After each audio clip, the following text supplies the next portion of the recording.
want to welcome everybody to this demonstration.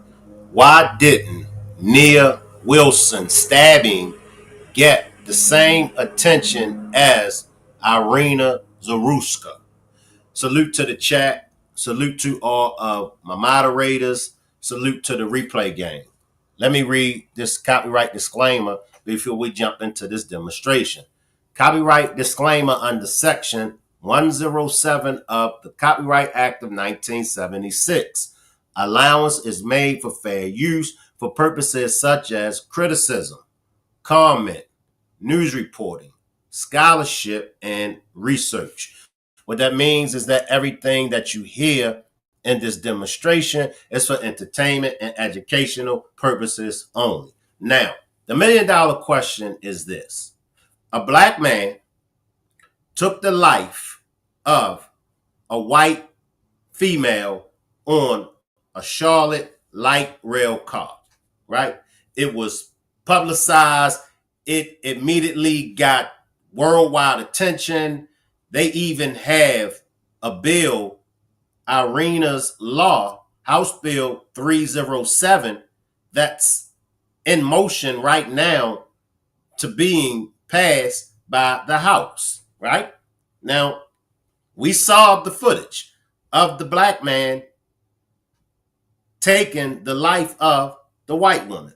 There's no question that it was wrong. However, drop a 1 if y'all know anything about same kind of case, but this case was a black woman, a black young lady, pretty, beautiful, by the name of Nia Wilson, whose life was taken by a monster white man. Y'all let me know. Same scenario, same situation, same thing happened.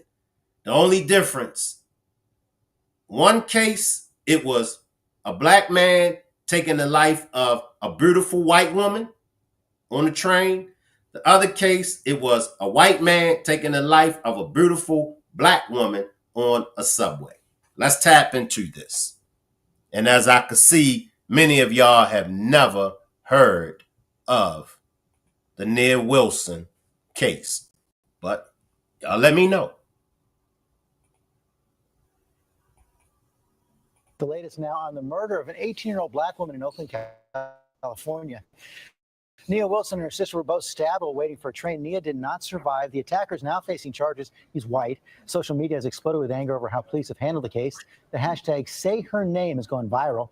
ABC's Lindsay Davis here with the story. Good morning, Lindsay. Good morning to you, George. Protesters both in the street and online have already declared this a hate crime. But police say they're still searching for a motive and have not ruled race out as a factor. Nia Wilson's dad says he's convinced that his two daughters were stabbed because of racism. This morning, a grieving family is preparing to bury 18-year-old Nia Wilson. The teen girl brutally stabbed in an unprovoked attack while exiting a train in Oakland, California. My daughter was everything to me. I was supposed to be planning her graduation, not her funeral. Her murder is now being investigated as a possible hate crime. The accused murderer, John Cowell, appeared in court Wednesday as Nia's family watched. There has to be evidence to show that it was motivated by hate, and in this case, whether it was motivated by their gender or by their race. We're still gathering evidence to look at that. According to police, 27-year-old Cowell approached Nia and her sister Sunday as they were heading home from a family party, stabbing them both before disappearing into the crowd. All of a sudden, we transfer, and just to get blindsided by a maniac. For what? I don't know why. Cowell was arrested 21 hours later, charged with murdering the young woman who had planned to join the military after school. But what was seen as a lack of coverage in the aftermath of Nia's murder led to protests and outrage online. More than 68,000 people taking to Twitter with the hashtag #SayHerName. Celebrities urging justice for Nia. Tracy Ellis Ross tweeting, "Our bodies and our humanity deserve safety and joy." And Anne Hathaway calling out white privilege with a post about Nia saying, "May she rest in the power and peace she was denied here," adding, "White people do not have equivalents for this fear of violence."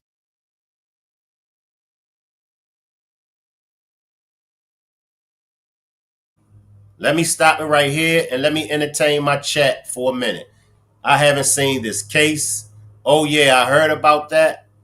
Now you see how when it's a white woman that was red rum, nobody had to take to the streets and march and protest. Immediately, we heard it all the way from the top. The president of the United States spoke on it, right? But not in the black young lady. And in fact, not only was one black woman life taken, the sister, a black woman, life was almost taken. So you got two victims. But why wasn't there a bill in Nia Wilson's name? Why we still, as black people, why we still don't have a hate crime bill? Oh, I saw the red rum, but not the beautiful girls, or both. You know why, Shank. The most disrespected person in America is the black woman. The most unprotected person in America is the black woman. The most neglected person in America is the black woman, Malcolm X. Now we're going to go deeper because we're going to break it all down in this demonstration, y'all. Cowell has not yet entered a plea. Cowell's family says he has suffered from mental illness most of his life. The district attorney says they are not worried about his competency to stand trial. You heard Nia's dad there say that he was supposed to be planning her graduation, not her funeral. Her funeral is now scheduled to take place next week. See how he threw it out there? Mental illness. Nah. Same scenarios now, y'all. Same scenarios. Give me 1 second.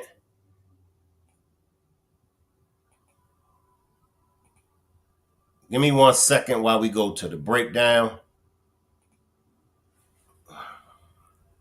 Give me a second, y'all.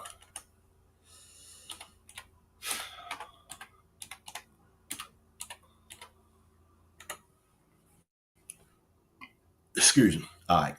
Let's watch the critical breakdown. Yeah, Tashaya and Latifah got off the train to transfer, and he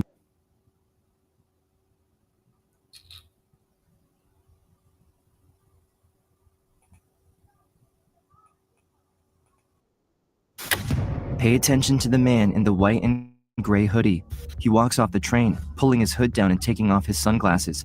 He looks around, and then he reaches down, pulling something out of his pant leg. He quickly covers it up with his sweatshirt, and no one else in the busy train station has noticed. 20 minutes earlier, 18-year-old Nia Wilson got on the train with two of her sisters, Tashaya and Latifah. Security cameras recorded the man following them and sitting down nearby. For multiple stops, he watched them behind his sunglasses, but he didn't approach them. Around 9:35 p.m., Nia, Tashaya, and Latifah got off the train to transfer, and he walked close behind them. The sisters called their dad to let him know they should be back home soon, and they waited for the train doors to open. But just moments later, outside the station, a police officer's body cam records the man running past. He points them up to the platform, telling them someone was attacked. Now let me just say this, y'all. Now notice now. Now we know, if there had been a black man that had ran past them cops, and that black man was saying, it's something going on, we all know that black man would have been stopped. Yes or no? Right? But you see how the white man goes past the cops. He's not even thought of as a suspect. Black man running across them cops, they would have immediately stopped him for the suspect. We just need to detain you. They'd have roughed him up. They'd have put handcuffs on him. Right? But not the white man. I'm just saying, y'all. You can't make this issue up. Let's backtrack. Called their dad to let him know they should be back home soon, and they waited for the train doors to open. But just moments later, outside the station, a police officer's body cam records the man running past. He points them up to the platform, telling them someone was attacked. The cops rush to the scene to help. Then, surveillance video shows the same man at a bus stop. After getting off the bus and away from the security cameras, he disappears. He thought he got away, but when police review this footage, they will find the crucial mistake he made during his escape that will ultimately lead to his capture and avenge the sisters' attack. How did he get on the bus? He faked like he had an injury. Can y'all picture Shank Rock? Can y'all picture a black man being allowed to get on a bus ride for free because we got an injury, we hurt? Can y'all imagine the bus driver let a black man ride for free because he's saying he hurt? Can't make this ish up, y'all. July 22nd, 2018. Around 9:45 p.m., the girl's dad gets a frantic call from his daughter, Tashaya. I couldn't understand what she was saying. All I could recognize her saying was Bart. I figured maybe they got in a little skirmish with somebody on Bart. Did you know that in Texas, rifles can be carried in public without a license, whereas in Florida, no open carrying is allowed, except...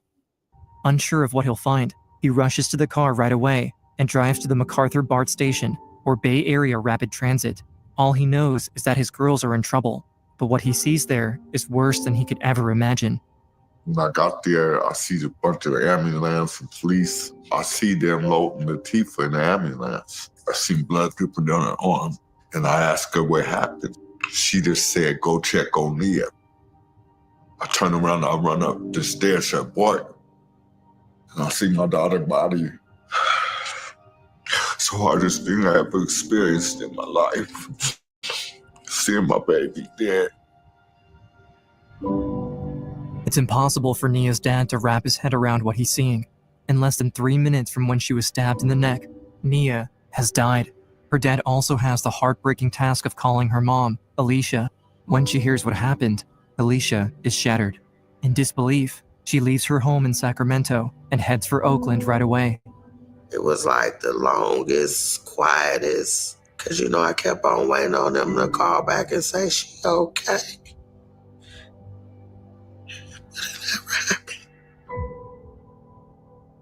While they're trying to process the attack, Nia and Tashaya's sister, Latifah, is fighting for her life at the hospital after getting stabbed too. Her family is left in shock, wondering who could have attacked them and why. I'm just trying to figure out, do I know him from somewhere? Did we have an interaction with him in any way, shape, or form? Because who is this? And why did he target us? I just felt like rage. This is the parents' worst nightmare. That's my baby girl laying up there. I want justice for my daughter. Even though it happened in a crowded place, the man was able to get away, right past security and police officers. No one knows who or where he is, but security cameras in and around the train station captured the attack, the moments leading up to it, and the man fleeing afterwards. And as investigators review the footage, there's a breakthrough.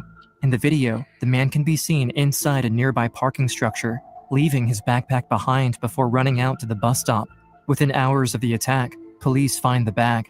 It has several personal items in it, allowing them to identify the man, 27-year-old John Lee Cowell. When investigators look at his records, they find he's a convicted felon out on parole. In the past, he's been convicted of assault with a deadly weapon and armed robbery. There doesn't seem to be any connection between him and the Wilson family, but there's one more hope for details about the attack: Nia's sister, Latifah, who's coming to at the hospital. I remember pulling up to Highland, and from then on, it was kind of a blur. And then I seen my brother, then my dad come in, and I'm like, where's Nia? And he hesitated. And my dad ended up telling me, and that's when I tried to get out the bed. And my brother was like, don't get up, don't get up. Latifah learns what happened to Nia, and with her killer on the loose, the heartbroken family is desperate for answers. Still recovering from her own injuries, Latifah tells them about the events earlier that night. Just hours before the attack, Nia, Latifah, and Tashaya were visiting family. Their Aunt Teresa had been diagnosed with a terminal illness, and the family wanted to have a celebration of life while she could still spend time with them. They went to the celebration, and afterwards, around 9 p.m., they got to the Concord BART station, heading back home to Oakland. As soon as the man saw them on the escalator to the platform, he targeted them. The girls waited about 15 minutes for the train. Security footage shows him keeping an eye on them the whole time, planning his attack.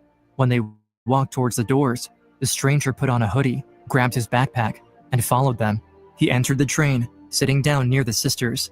For multiple stops, he watched them behind his sunglasses, but he didn't approach them. When the sisters reached MacArthur Station around 9:35, they moved to step off the train to transfer, and he followed. Tashaya got on the next train first. Then, a woman with a baby in a stroller started to back out through the doors, and Latifah and Nia waited on the platform. She don't see us because she's backing up, but the baby like this at Nia, hi baby. And me and Nia proceeded to walk onto the BART train, but all you hear is, and Nia flung forward. And before I know, I could turn back to me, and that's when Nia screamed my name. I seen Nia, it was like she tripped. I was in shock. I didn't know what to do at that moment. But all of a sudden, Tashaya saw blood.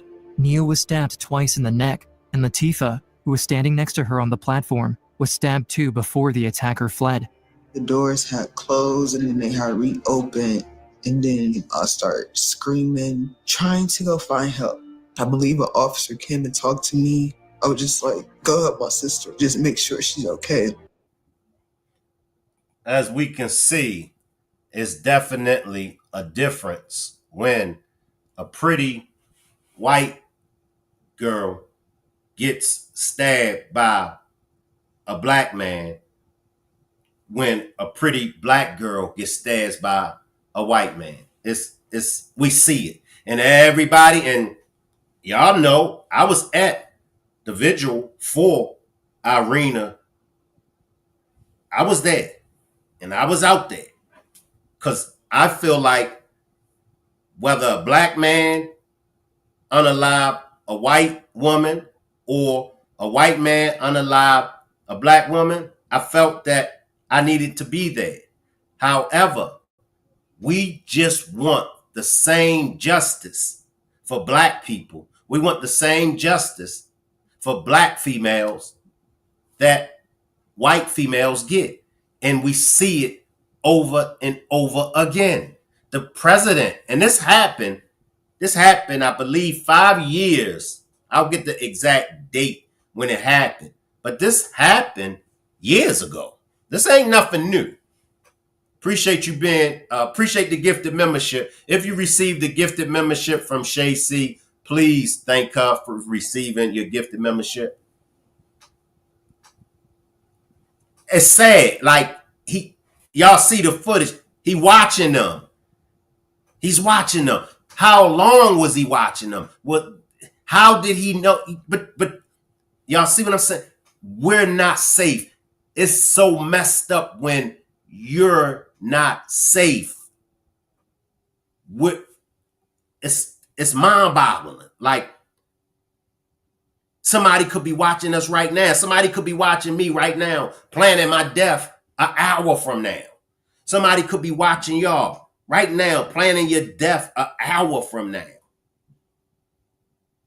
But to take this beautiful, pretty, gifted, talented black female, and folks had to get out in the streets and march and protest, still don't have a bill in Nia Wilson's name. You welcome, Shawnette. Appreciate the super sticker as well, Shay C.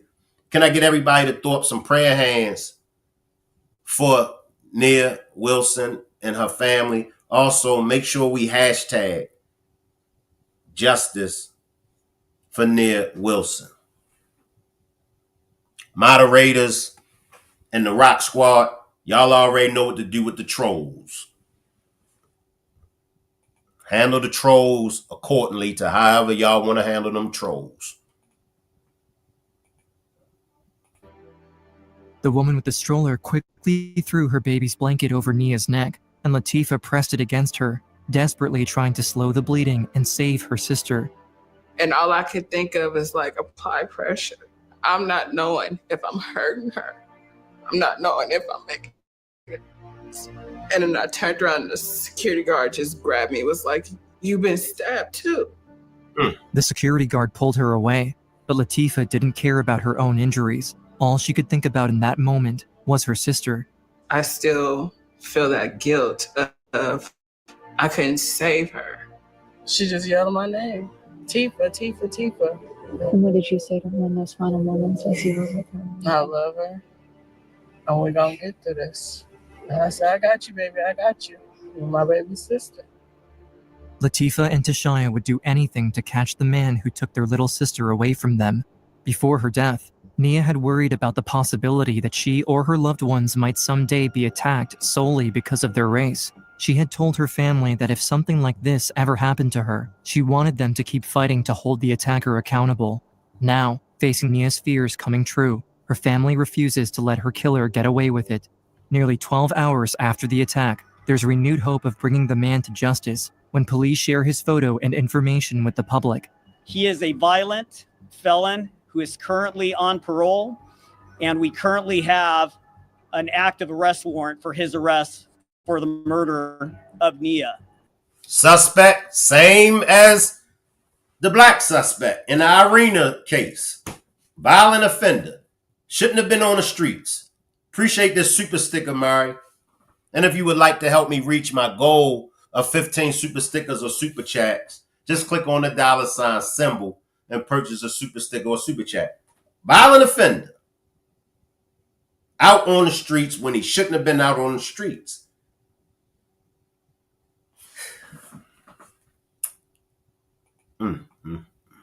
But when I tell you all my brothers, sisters, cousins, everybody was looking for him. News spreads quickly, and the residents of Oakland do all they can to help in the search. The man was a complete stranger to the whole family, and they worry that it was a racially motivated attack. While police recovered the footage and backpack within a few hours, it took them nearly 12 hours to release the man's information, and people feared that her killer wouldn't be caught if they didn't bring more attention to it themselves. Posts about Nia spread across social media with the hashtag #SayHerName, which started as a campaign to bring awareness to Black. So this happened in 2018. This happened in 2018, 7 years ago. This took place. Let me backtrack. People feared that her killer wouldn't be caught if they didn't bring more attention to it themselves. Posts about Nia spread across social media with the hashtag #SayHerName, which started as a campaign to bring awareness to Black women and girls who were victims of police brutality. As the movement grew, it was used to bring more attention to victims of anti-Black violence. Outrage builds, and around 1,000 members of the community gather at the train station for a vigil for Nia, pushing to get her story heard, honoring her and demanding justice. Even with so many eyes looking out for the man who killed Nia and tried to kill Latifah, it seems like he might have vanished. But during the vigil, police get an anonymous call that changes everything. The caller says they're on a BART train, and they recognize someone on the train with them as the man they've been looking for, John Cowell. The train is headed right towards MacArthur Station, the scene of the crime, and where the vigil is being held. Police don't know if the man is aiming to hurt more people, but they race to stop him before he has a chance. They wait at MacArthur Station for the train to arrive, hoping to catch him by surprise. Then, the train gets there, and the doors open. Officers look everywhere, but they don't see him. However, at the nearby Pleasant Hill Station, around 20 minutes away, officers search the train for him too. This time, they find the man right in the middle of the doorway.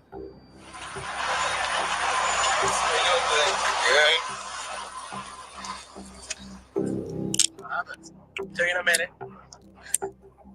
What's your name, sir? John Cowell. He doesn't put up a fight or try to run, and officers arrest him without incident. Less than 24 hours after the attack, the manhunt has come to an end. But while the man seems cooperative in this footage, he still has a plan to try to escape justice. In February of 2020, John Lee Cowell goes on trial. He has a history of mental illness, and he pleads not guilty by reason of insanity. When he testifies, he leans into it, saying he believed the sisters were aliens who kidnapped his grandmother.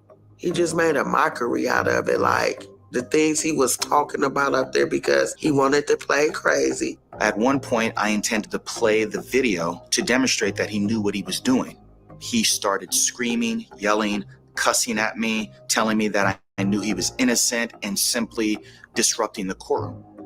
Even after the judge repeatedly warns him to stop, he continues his rant, cursing at the prosecutor, and gets removed from the courtroom.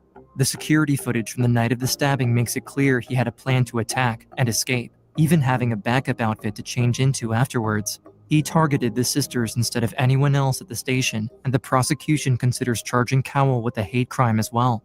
There were many women and people who entered into the BART platform. He did not focus on any of them.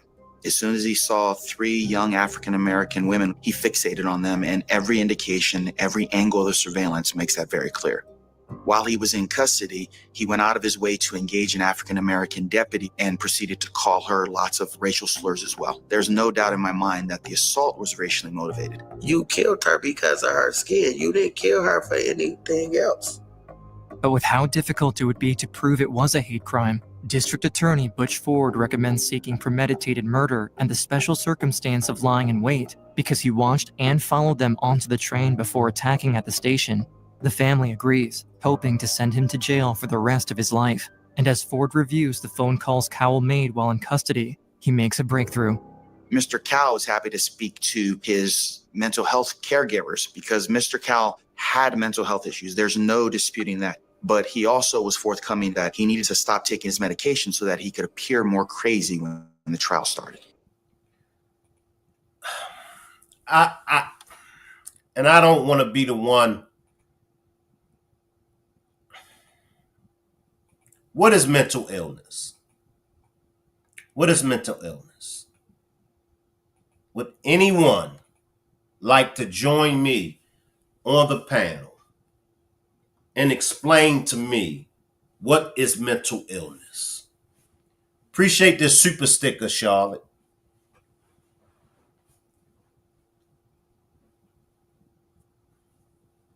I feel you, Coffee Girl, about the situation with your dad as far as mental illness playing a part.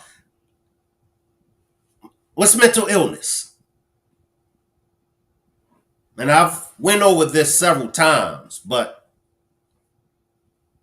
it just seems like every time someone takes the life of somebody else, mental illness always comes up.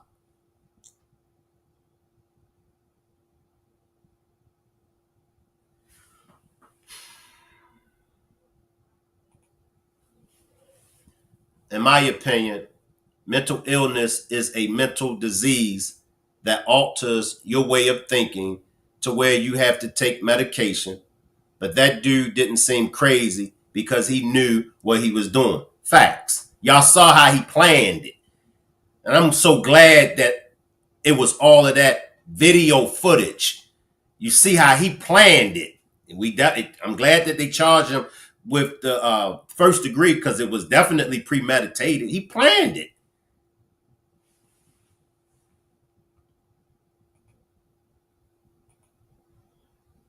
I think it was an absolute show.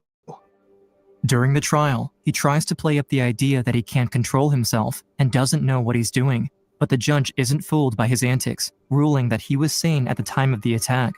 John Cowell is convicted of the murder of Nia Wilson, the attempted murder of her sister Latifah, and the special circumstance of lying in wait.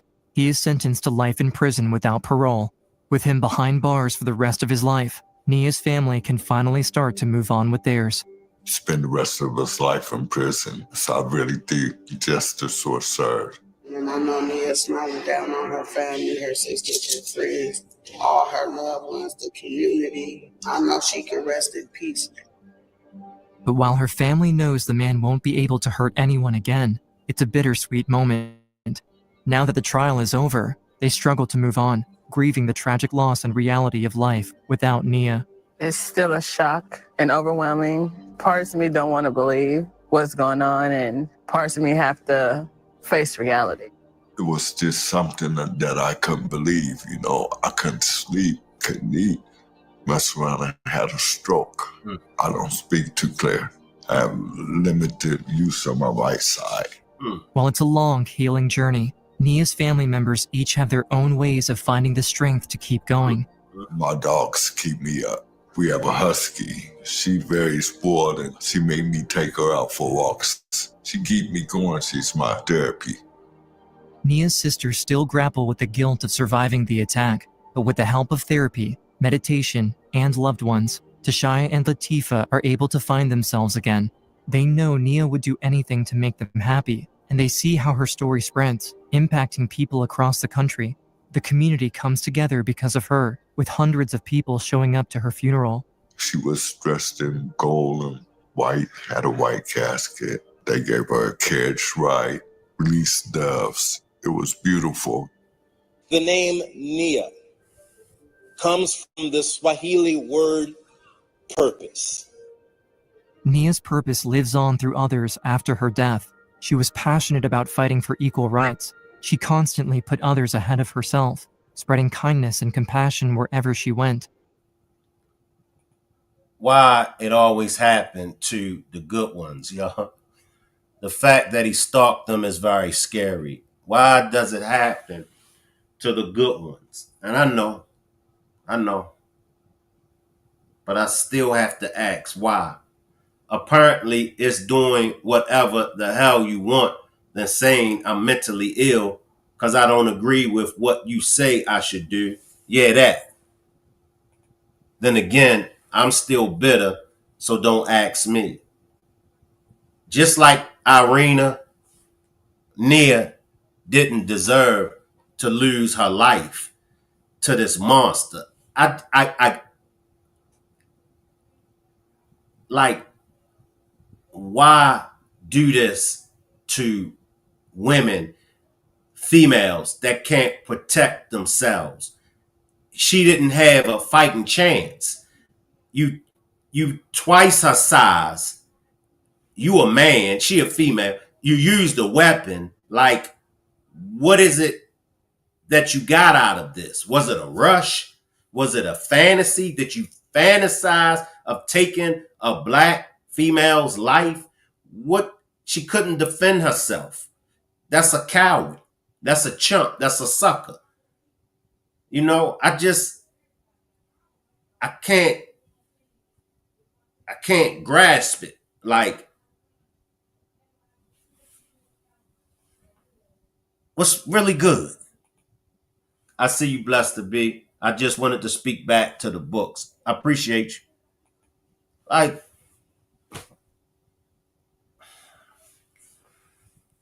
let me do less talking, y'all, and more of playing the videos, because when I think of Nia, I think of sunshine, big, bright, beautiful smile. That was my baby. Like, a sister's love can never be defined. Nia was very close with her friends and family, and she touched the lives of many near and far. Tributes continue to pour in across social media, with friends, strangers, and celebrities bringing attention to her story. NBA star Steph Curry hosts a high school basketball showcase, and he dedicates the game to Nia, raising over $20,000 for her family. Her school also honors her at what was supposed to be her graduation. that was nice of Steph. Shout out to Steph, y'all. Big shout out to Steph. That was nice of Steph. He even had sense enough to hide his backpack with the weapon in it in his identification. Facts. I understand, Shank, because stuff like this leaves you speechless. I just don't understand why.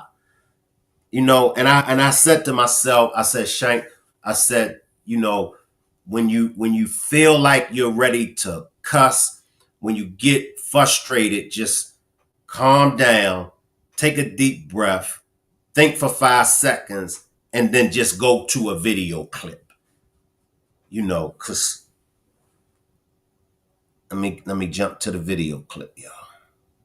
The class of 2018 is not complete without one more graduate. I'm very proud. This is an achievement that me and my daughter sat down and spoke of several times, and it's so heartbreaking that she's not here to experience this for herself. Nia loved music and dancing, and she dreamed of having her own dance studio one day. She also thought of becoming an EMT or paramedic, or even working in criminal justice. She always wanted to help people. And in 2019, her family created the Nia Wilson Foundation, dedicated to providing resources such as mental health counseling, homeless outreach, self-defense classes, and employment opportunities for young men and women. Nia's family thinks of her every day, working to honor her memory and continue her mission to make the world a better place. I always say, Nia, you make me a better person. I carry my daughter's name with a heavy weight. So whatever I do, I think about her because I can't feel her in no type of way. I think Nia wants to be remembered how she loved people, how she cared for people, her passion for people and rights for everybody. Me and my daughters and the rest of us will see this through. We will make it, even though it's very hard and it's something that we'll think about for the rest of our lives. We're gonna make it. We're gonna make it.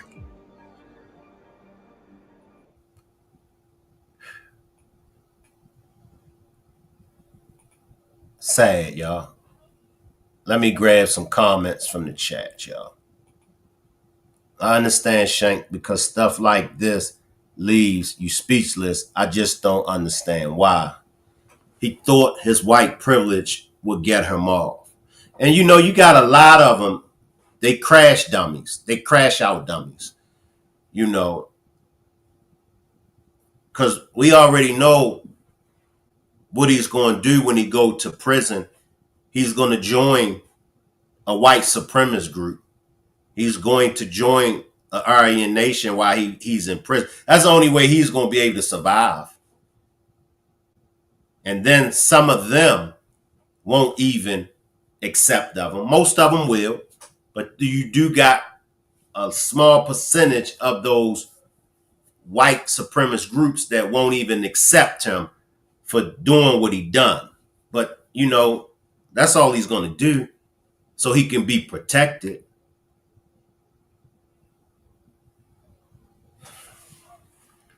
Let me grab one more clip, y'all, and then we're going to get out of here, y'all. Such a sad case. Let me come here, y'all. A verdict in the Nia Wilson trial. She's the young woman stabbed and killed on the BART platform. NBC Bay Area's Melissa Colorado joins us from the Oakland courthouse with the very latest with these breaking details. Melissa, what have we learned?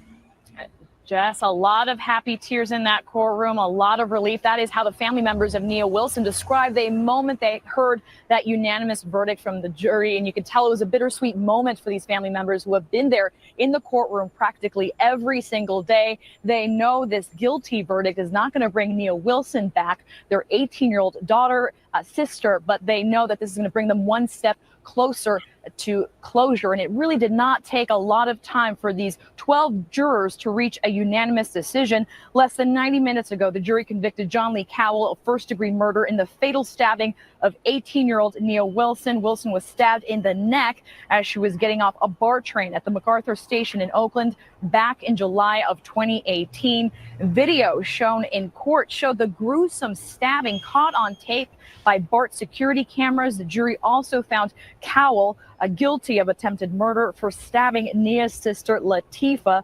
And Latifah Wilson was in the courtroom today and said she knew it was a good sign when she was told the jury had reached a verdict on John Lee Cowell so quickly.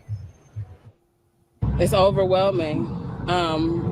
Happy that Nia could rest at peace. They was like, get to the courthouse, the verdict in. I'm like, you know, my heart was fluttering, stomach was shaking. I was trying to eat. I couldn't eat no more. You know, we got here, and I thank the good Lord, you know, for his many blessings.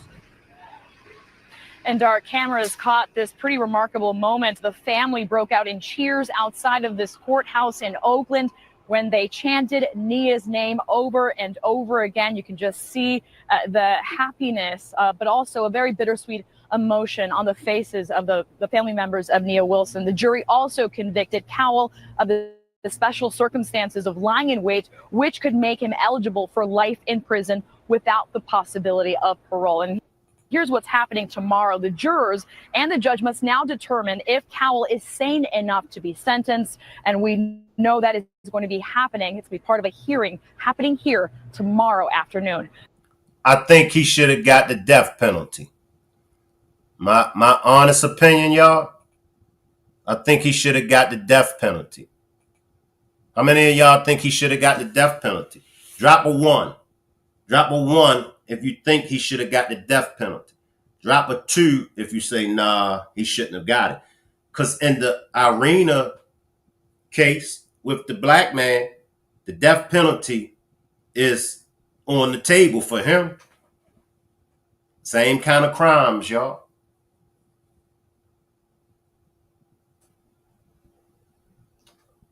I see nothing but 1 so far.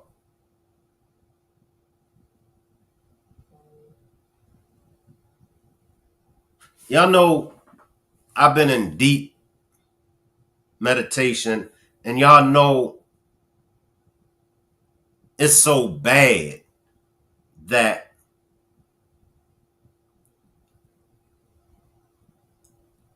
sometimes I've said to myself, I wish I was never born.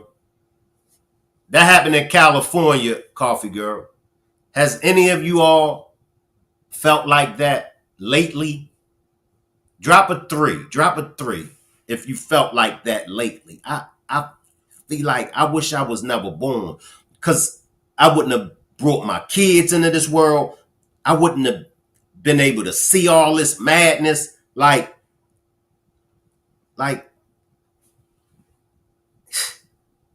what's the purpose? What's the purpose? I want to do a demonstration, and I want to have this demonstration, and I really want us, I'm not trying to change nobody's religion. So I don't want anybody to think when I do this demonstration that I'm trying to change your religion. But I want us to take a deep dive into religion and what we have been taught. And I don't want to scare nobody away. I'm not an atheist. I do believe in God. I do believe in a higher power. But I got some questions. I got some answers. But I just want to take a deeper dive.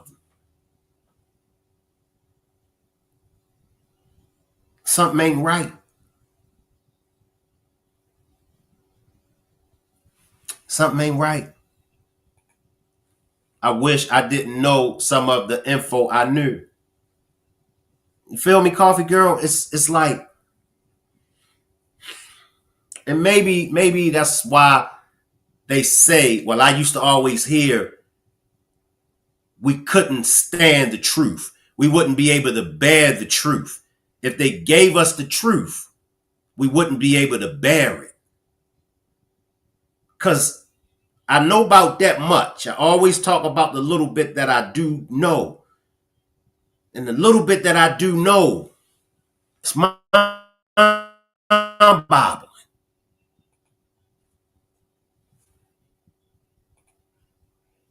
Shank, just because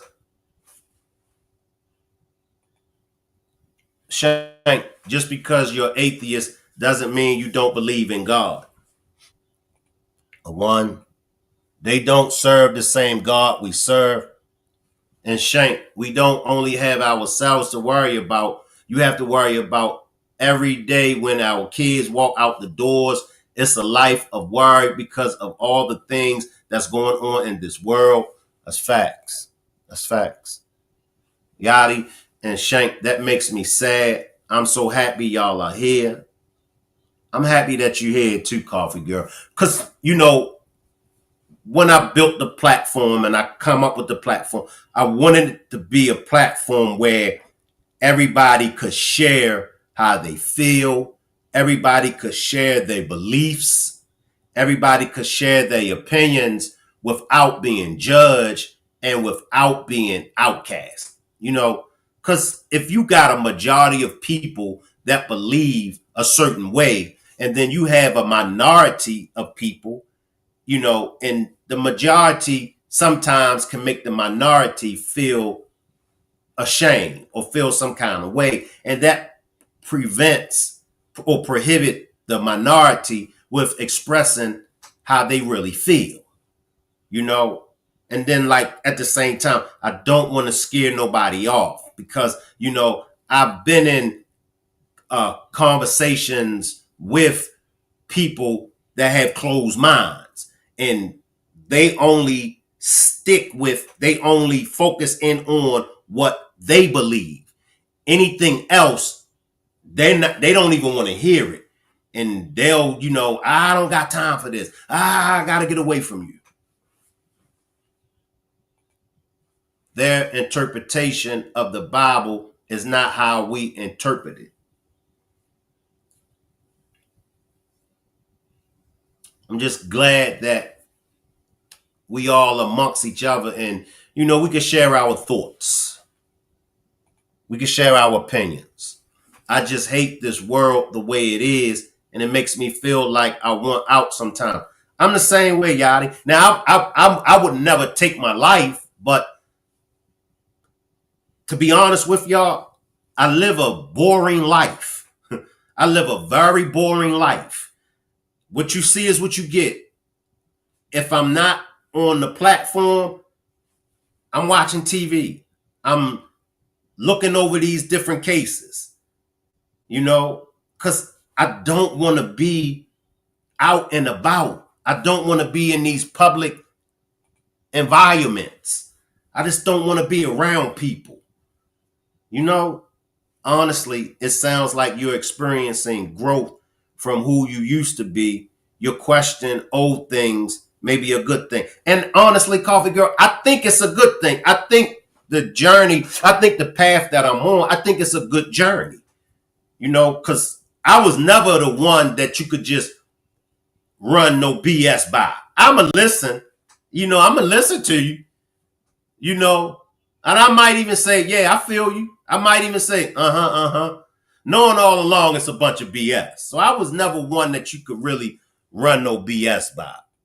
Love Jones says, I agree. This day and time is scary. It invokes hopelessness, anxiety, and depression. Every day is something new and nothing good. That's facts, Love Jones. That's facts. I feel like you can't even leave your house to do anything. I'm the same, Shank. I go to work and go home. You know? And I be wanting to travel. I be wanting to take trips. But it's too much going on. I mean, it's just a lot going on.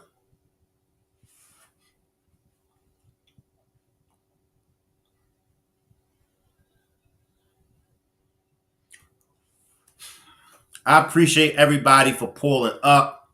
Salute. I will be on the backup channel later on tonight. I'm going to do some demonstrations on the backup channel, but I'm going to do another demonstration on the main channel, probably like around 5. And then I'll let y'all know what time to be on the backup channel. All right. Salute everybody. And I'll see everybody back around 5 p.m. Eastern time. All right. I'll leave the chat running and you all can hang around. Salute everybody.